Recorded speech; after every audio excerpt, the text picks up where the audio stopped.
Hello bachcho, let's read a given question. The question says a body released from the top of a tower falls through half the height of tower in 3 seconds. It will reach the ground nearly after. First 3.5 second, second option given a 4.24 second, option C given a 4.7 second, option D given a 6 second. So in this question हमें इस kinematics के problem में we need to be very careful और well versed with the kinematical equation. That is तीन kinematical equation है, that is v equals to u plus at and in they are in vector form. ये सारी final velocity, initial velocity, acceleration and time. And यहाँ पे we can say this can be written as second kinematical equation जो है वो है displacement equals to ut plus half at square. ठीक है. एंड फाइनली जो हमारे पास इक्वेशन है वो है वी स्क्वायर. अब मैग्नीट्यूड का ही स्क्वायर होता है, so V square equals to U square plus 2as. ठीक. So this is what the expression we need to remember. अब यहाँ पे v and u are final and initial velocity, s displacement है, acceleration a है, s is the displacement. ठीक है. और t time है. So using this concept we will try to analyze the given question. जब कभी भी बॉडी रिलीज हो या ड्रॉप हो, so initial velocity is always taken as 0. ठीक है. In this two cases.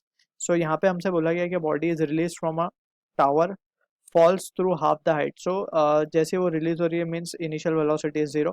अब इनिशियल वेलोसिटी इज 0 है और हमें टाइम गिवन है और हाइट के डिस्प्लेसमेंट के बारे में बात हुई है. So we will be using second kinematical equation जो कि है s equals to ut plus half instead of a. अब यहाँ क्या आ जाएगा क्योंकि बॉडी किसके एक्सेलरेशन कौन प्रोवाइड कर रहा है पे, acceleration due to gravity. So instead of a we will substitute g and t square. अब यहाँ पे वी विल कंसिडर, क्योंकि वेक्टर क्वांटिटी है, so we will consider downward direction to be as negative. So displacement भी नीचे negative होगा, g भी negative होगा and this value will be 0 over here. Initial velocity 0 है, सो हम क्या लिख सकते हैं, s will be equals to half gt square. ठीक है.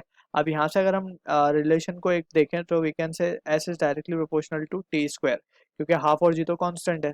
सो हम क्या लिख सकते हैं, we can write s1 upon s2 will be equals to, we can write this value as to be t1 by t2 the whole square. अब हमसे पूछा गया है कि it will reach the ground after nearly.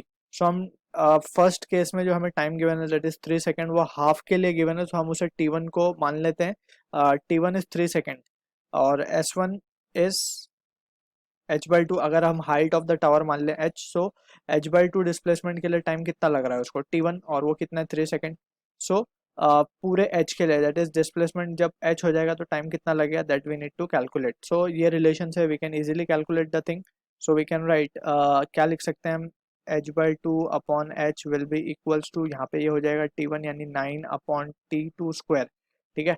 So finally हमारे पास ये cancel हो गया और जो रिजल्ट आ रहा है हमारे पास from this we can write it as to be t2 square will be 18. So t2 की जो वैल्यू आ रही है from here it is coming out to be 4.24 second.